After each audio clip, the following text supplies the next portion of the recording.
My name is Andre. Say your first name, my illustrious host. Say your first name and why you're happy today. Hello, my name is Michelle Urea. Oh, and I was supposed to say my first name. Oh well. Um, happy. I am happy that our pitch competition is Tuesday. Yay! I'm really excited. It's one of my favorite bets of the year. Yeah. Yeah. I'm Mara, and I am happy because it is not raining. How about that? True. My name is Jaleel, and I am happy because I'm alive today and I get to shoot content with these amazing individuals. Nice. Michelle, what are we talking about today? All right. So today's title is Debunking the Myth. Overnight Success for Entrepreneurs. So nowadays we see this with, there was somebody, I don't know if it was you, Andre, or somebody was telling me how, like, with technology getting bigger and bigger and more accessible in the world, like, we're becoming more and more of one world. So, and it just made me think, like, dang, I really can reach one of my friends from Senegal in a matter of seconds. Like, like, how? Like, it took me forever to travel there and even meet this guy. But now I can, like, chat him and video call him in a matter of seconds, and and just like the level of I mean, we were driving around and there were some buildings where I was like, there's no way no one lives there, and then all of a sudden the light would come on. I'm like, oh my god, people live in that building, but these people have phones. Even when I went out to the village, it was a remote village that I stayed in for 4 weeks, we didn't have running electricity, we didn't even have running water. But people would jump on someone's motorcycle and go to the main town, and there'd be these like poles that you can plug your phone into, and they'd go to the main town to plug in and charge their phone. So that you're hitting on something that's, I mean, big. So I'm not smart today. So big. I'm running out of words. Big. That was very big, Michelle. No, when you have the continent of Africa, they skip. When I went there in 2007 and we were doing some consulting down there, they had already skipped a step. So they didn't have, I say, how big is the internet out here? And they said, not that big. This is 2007. They said there's some internet cafes and whatnot, but the connectivity is low. I said, how come I see the poorest of the poor and everybody got cell phones? And they said, because that's how they do their banking. They were doing mobile banking before we were doing mobile banking there. So they were doing everything with their phone. They kept everything through their phone. So they were very connected through the mobile. They were mobile first before we even got to mobile. So it's powerful. What you're saying is that, they had the connectivity. So go back. Yeah. So my point is that we're becoming more of a one world, and people are spending way more time on social media than ever before. And I mean, I was just telling my little sister this other day, like, she's like, oh, I don't feel like I'm where I'm supposed to be. I'm like, compared to who? Like, are you comparing yourself to everyone you see on social media? Like, you are doing great. Like, I need you to unplug from all those places and connect with who you were just even 10 days ago or 30, 90 days ago, and make plan for who you're going to be 90 days from now. Like, compare yourself to you. What are your goals? Use social media as and internet as a tool, but don't base who you are and where you're headed in life based on that. And so today's topic is, touching base on that and just debunking the idea that overnight you're going to be successful. Overnight, if you make one video that is funny, you're now relevant for the rest of your life. Like, come on. So I think I want to start with Mara here, because Mara, if anybody can talk about success being built over time, what is some advice, or how, and even with like how your daughter is in her life right now, and you've been counseling her and where she's headed, you can talk about, like, you're not gonna be somebody tomorrow just because you decided it. Like, it's gonna take you got to go through the steps. You got to take the classes. You got to put in the hours. You got to find, so you want to talk about that? Okay, where do I start? Well, I know we were at a luncheon yesterday, and the speaker, he touched on some really important topics, meaning that you are no one's competition, for one. You are your own entity, your own being, and Heavy. the only thing you have control over is being the best version of yourself. So you have to decide. Say it for the people in the back. You have to decide, what do you want out of life, and how hard are you willing to work for it? So There we go. many decades ago, I decided that, I wanted to be an example, right? So I wanted to show that it can be done, right? Starting from the bottom. Our lovely generation has seen emerging industries and technology, and I'm here for it all. So I want to position myself. So what does that require? That requires me getting the foundation set for whatever direction I take my family, right? We need stability. And what do? You invest in yourself by gaining skill sets, by surrounding yourself with people that are smarter than you. That's good. And soaking it all That's up. real. So, but first things first, what is your mission? What is your vision for yourself, for your business? I can go back to my vision statement that I set at the beginning of my journey as an entrepreneur, and my goal was to establish a platform for commerce for others in the world of beauty and fashion. It's simple and plain, right? I wanted to put other people on. So that requires me setting it all up, rolling it out. I know a lot of people say my circle is spoiled, because yes, I laid the groundwork, so you don't have to, right? That is the goal, is setting your people up for success. So no, I did not expect it to be overnight. I was in it for the long run, so I was committed, right? And from that, you can only go up. So my daughter, I know she's watching, and other people are watching, but my goal was to always create opportunities for my children and my peers' children, right? You take care of the young and you take care of the old, right? Wow. That's powerful. Where did this idea of overnight success even come from? Delusional folks, the internet. Yeah, most people, when they hit their peak, they've put in at least 10 years behind the scenes that you don't even know about, right? Most people. She's jumping ahead. Well, we're from the West Coast, right? Yeah. So we get stuff late.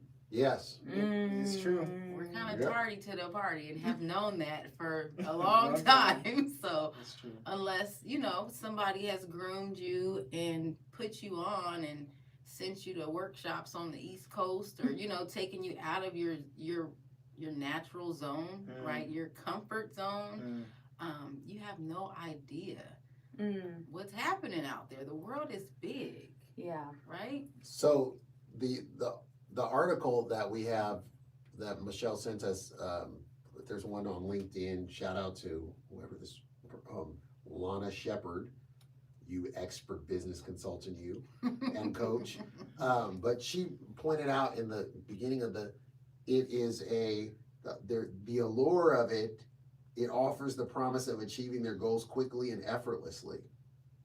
That's what the allure of overnight success. So people want to bypass the learning curve. My wife calls it the idiot tax. Like everybody has to pay the idiot tax. You step into a realm and you don't know. You don't know what you don't know. It's like triple stages of darkness, right? You don't even know what you mean. I don't even know what questions to ask. And if I knew what questions to ask, I'd ask. You know what I mean? Like levels of it. So if we're not willing to have that level of humility and to learn and to be able to grow and to be able to look foolish, whether it was us learning how to ride a bike, whether it was us learning how to balance, how to do things. You see a child when they're first starting to learn to walk, they're wobbly, they're doing everything else. Now imagine if we laughed at them and then they took it to heart and they're like, I'm just gonna crawl for as long as ever because I don't want y'all laughing at me. And it's like, that's what we do, I think, in business and entrepreneurship, is that people look at what others are doing, they compare themselves to others, they think it's taking too long, we're not realizing that the place where they're at is part of their development and part of their process. This is part of their journey. Well, that's it's crazy that you say the thing about the baby, because that's where my mind was going. Wow. Because as a baby, if you think about it, and the reason, I mean, there's so many times is when you are literally a baby and you have to learn how to survive. There was like this video I watched where they say the first part of your brain that develops is survival. Like, you need to learn how to eat. Like, you need to learn how to grasp that, hold on to that bottle. Like, even like, get that nutrient into your body. But then, like, when you learn how to walk, like, you just get up and you do it. You get up and you do it, and you get up and you do it. Like, you can't really understand what people are saying to you, I mean, there's ways that parents can help their children strengthen their legs, right, to be able to walk. But, like, can you really understand that somebody's telling you to learn how to walk? Like, you don't really tell a baby to learn how to walk. Before You know? You're going to be walking. Walk now. Right. They don't even have language yet. Right. So it just makes me think of, like, They learn we how to were walk on just, their own as right, well. we were created to learn how to walk on our own. That's good. And so there's this weird place that you went, and I think of it too. Like, there's a place in your life where your brain begins to develop where you are now worried about what other people got to say and think. And you're taking their input to consideration. I don't think I got that gene. Everyone but skip Mark. Save There's me. a special gene in there. Which I think that is a key piece to entrepreneurship. Yeah. To be an entrepreneur, you have to be able to make decisions and move forward, Yes. and not think of like, dang, what is this person going to think about me if I put out this product? Or is this product going to be better? Or, or is the hairdo I do going to be as good as that lady down the street? You're never going to do anyone's hair thinking like that. You're never going to do anyone's makeup thinking like that. You're never going to open a boxing gym thinking like that. You're never going to write a book like Andre has thinking like that. Come on. So, yeah, that's what that made me think of. Julio, did you have something? I got a concept I was going to from. say Abuga. That's what I was going to say to you. We gonna get there. We gonna get there. But where my brain is going right now is I was at this conference with Eric Thomas, and something he said was super profound. And he was saying, shout out to ET and the whole squad. When God created, heavens and earth, he didn't allow the earth to start producing until he put man on the earth. He didn't allow life without a steward of that life. It didn't start raining until there was man there to be able to cultivate it and take care of it and name things. And there's also something special within the order of creation. After he says, let us make man in our image, he's got Adam on the earth, and it's just him and God for a time. And he did that because he wanted to show Adam that he could exist outside of the opinions of other people. Savvy. He gave him purpose. It was the first thing that he did. He said, you're going to name all of these things that I created. You're going to name them. You're going to steward this life. And then eventually he created Eve. And now they can do all these things together. And so to your point, Michelle, when you're talking about once we start to gain an awareness of other people, it's crazy how easy it is for us to start putting the seen before the unseen. And we start putting other people and creating it. Ultimately, it's a gap of expectation. This whole overnight success thing. It seems overnight because you're exposed overnight to someone that is more successful than you without having key insight into their history and their process of development that took years. So, and I believe in our day and age, it's something that is, it's a sensation that we can only really communicate in this time, because before this time, we didn't have like the internet. So we weren't exposed to people in an instant and see massive success and results instantaneously. Before this time, we heard of people that, the Smith family that they build all these things, or these kings and these queens, and they've been ruling the land for 50 years, or their lineage has been ruling for 1,000 years. Like, up until this point, you heard of other people, whether they're in a town over here or you heard from the town squire. But there was no such thing as instantaneous. There was seed, time, and harvest. It's good. Now we're in the time of speed, time, and internet. Yeah. You know what I'm saying? It's microwaved. It's quick. So now our brains are having to understand, hey, you're seeing these things because this YouTuber went viral. We see that. But we didn't know all of the failed video attempts before that viral 3 seconds, you know? So for us, I'm glad we're talking about this, and I'm glad you're watching this, because our goal is to help you reorient, all right? We want to help you reorient your expectation for success, because it is a process. And just like a baby learn how to walk before they can talk, you're going to have to learn how to walk in your business before you start talking to other people about where you want to be. And now we're going to give you language to help you talk to yourself and encourage yourself to know that, hey, everything that you're going through right now is a part of the process. And if you're diligent, if you're faithful in the least, you will eventually be ruler over much. You will eventually. But there's seed, there's time, and then there's harvest. Seed, time, and harvest. You don't forget, there is a process. There's phases. Every single thing. I'm going to get off the soapbox now. Somebody talk. Go ahead. Get this out of my hair. So it's cool. In the article, it says, by setting long-term goals, entrepreneurs create a sense of resilience and adaptability that allows them to navigate any storm. When Mara shared about the vision that she set, and she said, it's like, I wrote this vision down and she simplified it. I want to help create not even help create. I will create a platform to put other people on, to create an opportunity where they're being able to do commerce. Now, that vision, she knows with the clarity of it whether or not she's fulfilled the vision, because she can look around and say, are there people? Is there a platform? Is it work? So the clarity of the vision. Without a vision, it says the people perish. It says the people cast off restraint. It says the people lose their way if they don't have a clear vision. What is the vision? What compels you? What is one of the coaches that I heard that really sparks my life is he talks about doing things in 25-year horizons. And so he's always thinking in terms of 25 years, because what he does is he thinks backwards, and he said that's 100 quarters. So every quarter he set something out that's a deliverable. So if it's going to be, if you were in an event planning business and you hold events, it's like every quarter for the next 100 quarters, I'm putting on an event. And I know if I was successful in that, if you were in clothing, every quarter we drop a new piece of merch. You get what I'm saying? Yeah. That this reality of that there is a deliverable that comes every quarter for it. And now what does that do? That's getting you out of bed. It's very clear. It's specific. It's manageable, because you say, I still got 98 more quarters. I still got 70 more quarters. Like, this mindset is building for the long term rather than the short term. I also thought it was powerful because they said the average, I said Mara was jumping ahead because they said overnight success is actually about 10 years. And I did some searching, for some people that it took 10 or more. So James Dyson, you guys know Dyson, the vacuum, right? Absolutely. Brilliant, right? It says he spent 15 years and created over 5,000 prototypes before finally getting the Dyson vacuum cleaner right and achieving commercial success. Wow.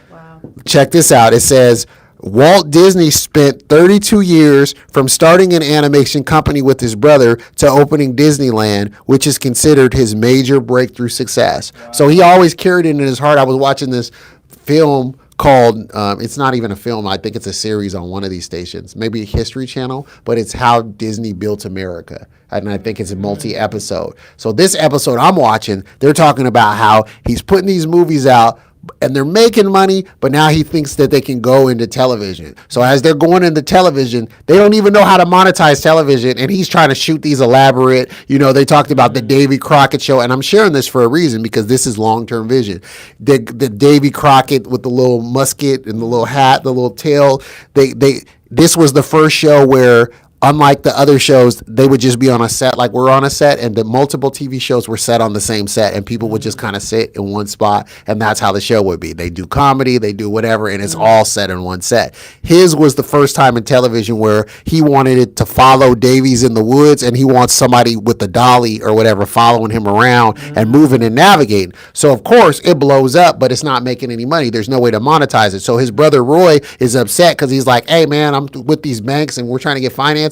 You're taking this money we're making from these movies, you're trying to put $700,000 into a TV show. We don't even have to. We need to make money, or this is over. All of it's over. And so Walt goes and he thinks, and he's trying to figure out, well, all these kids love this show. What can I do? And so he realized, he figured out if they could get their own musket hat or whatever, that little hat with the little whatever, that raccoon thing. I don't even know what you know what I'm talking about. Yes. Then they did that, and that was their first licensing deal, and they was killing the game. It was like 5,000 kids a day was ordering They had to that. unlock something new. And so they had to unlock something new, but it's long-term vision that is, you created one thing, and then there's an octopus, there's new arms that form off of it, the focus, the clarity, the not jumping around. And this is to encouragement to those who you feel like, I get an idea and I get another idea and I get another idea. If you don't take one and see it through, nothing else is going to come to pass. You're just as good at, I remember being a person who was eager,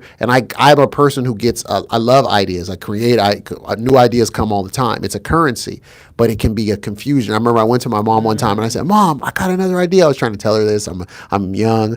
She goes, what if it was the devil giving you those ideas? I was so hot. I was offended. I was stung.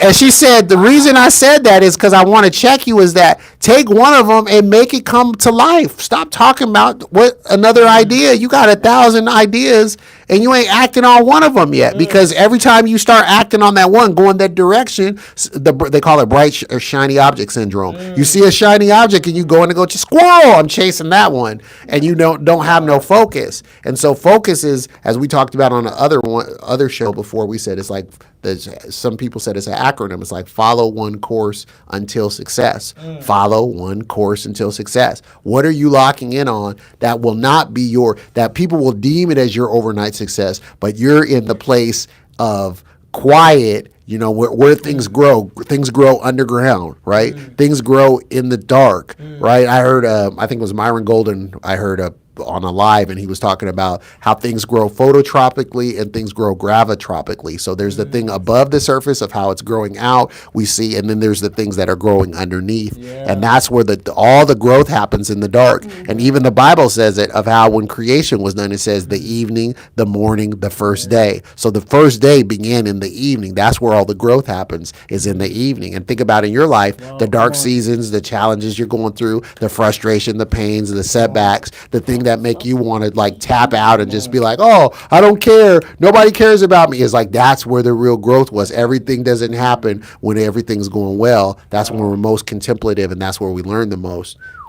That just made me think of, I think there's some, you see, I watch a lot of videos talking about people watching videos, but I take the knowledge that I learn from it. You apply and I'm a pictures person. So when somebody is speaking, there's pictures going in my head. And as you were talking, Andre, there is like, I don't know if and I don't remember where it all came from, but what I do remember is that somebody was talking about buildings, right? The taller the building is, Come on.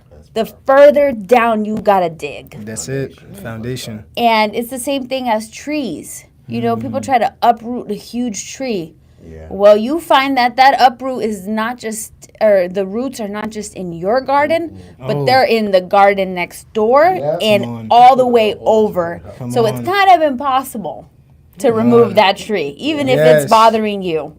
It's going to be there. Yes. It's been planted. So it just makes me think of even, things that pop up overnight real quick. The foundation's not there. The roots are not deep. That thing, how easy is it for it to get knocked over? I mean, you think of one of the biggest internet sensations, Mr. Beast.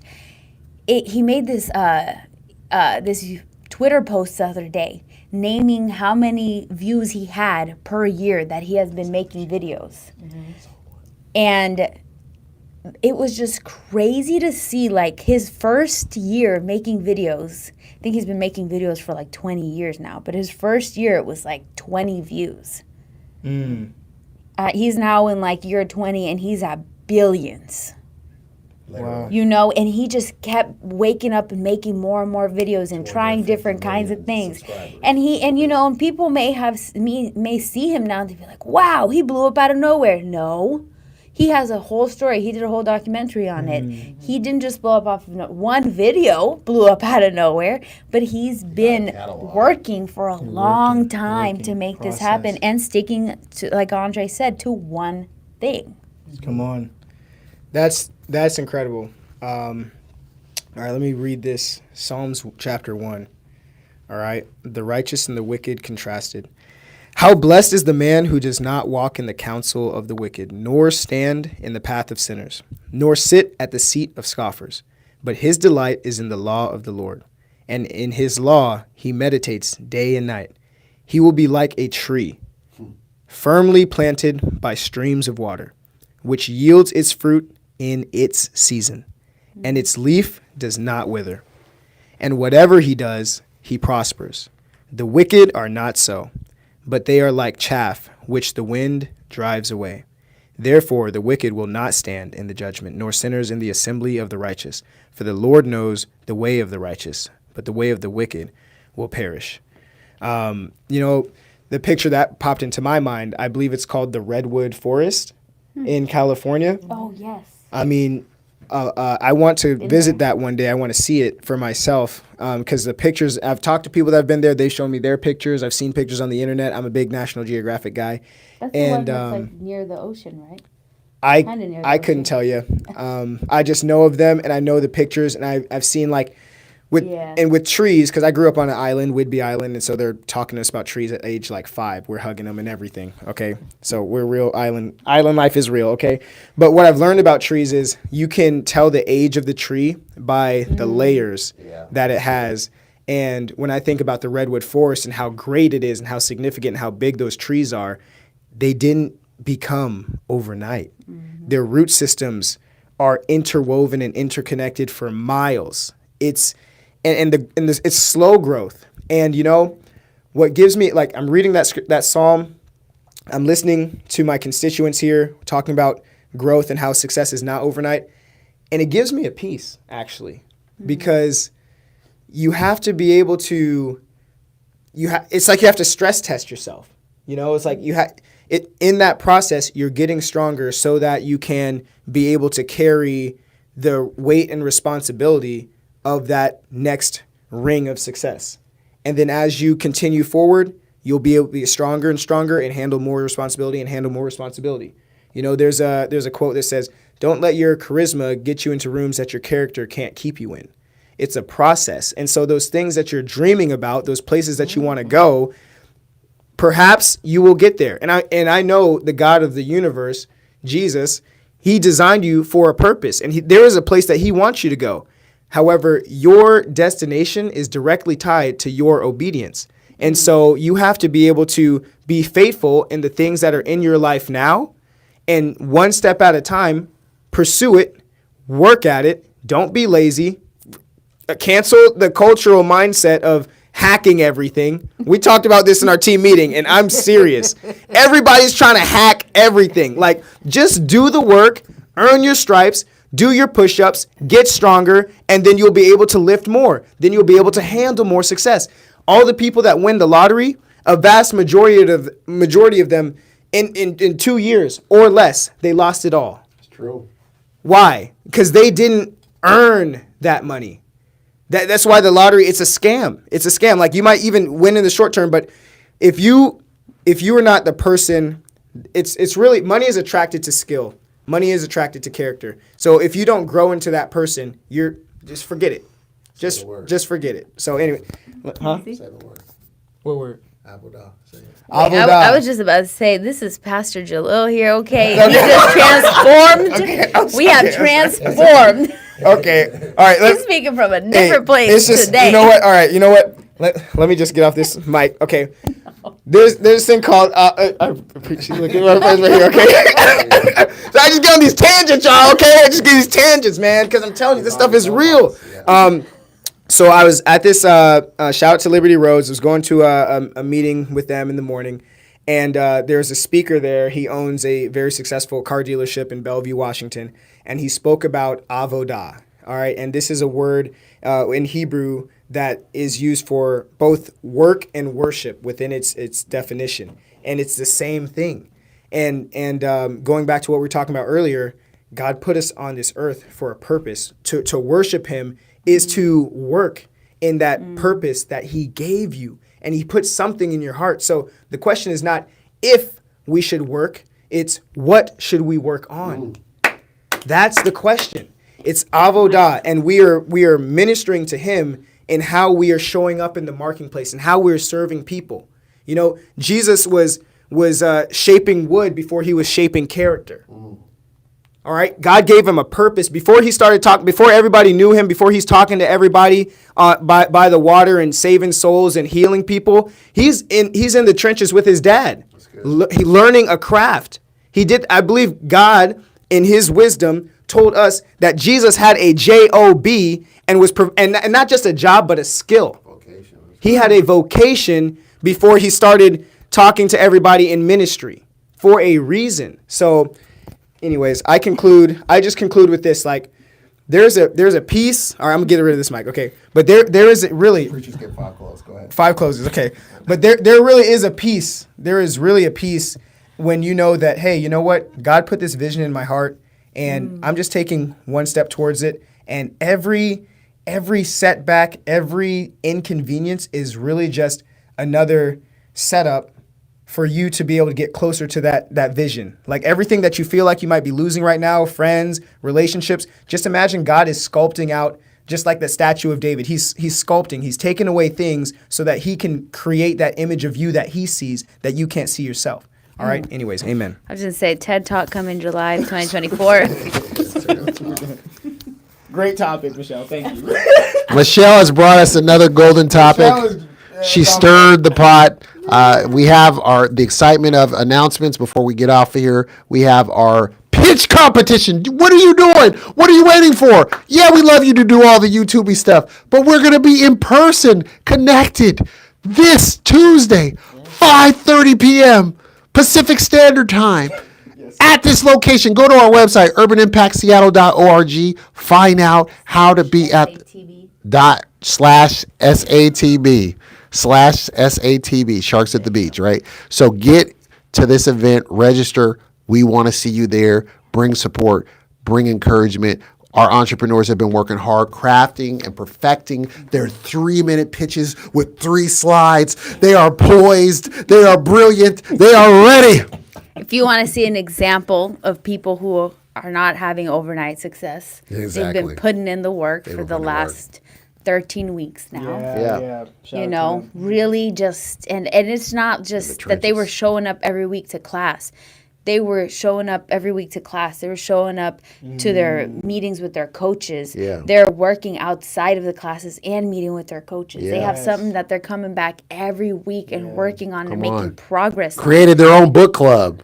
On day one. Day one. Talk about they vision. ordered books, and so we're this is a special class. We don't just say that. Every class is special, but this is a special class. Shout out to this cohort. So we want you to be there, and we want you to witness seeing something come to fruition. Be at this pitch event. It's going to be powerful. Now, the rest of you, subscribe, like, comment, hit that notification bell, do all the stuff that makes the algorithms make us swim. See, right now, we're still trying to gasp for breath. We're trying to get our footing. We still got those little paddle boards and those little, what are those things? Those little floating paddle things. We're still trying to get our wings off so that they let us go to the deep end. We can't go to the deep end without you. Assist us. Go ahead, subscribe, like, comment, share, notification bell, all that cool YouTube stuff. And until then, we'll see you next time. Shalom, shalom. Stand on biblical business now.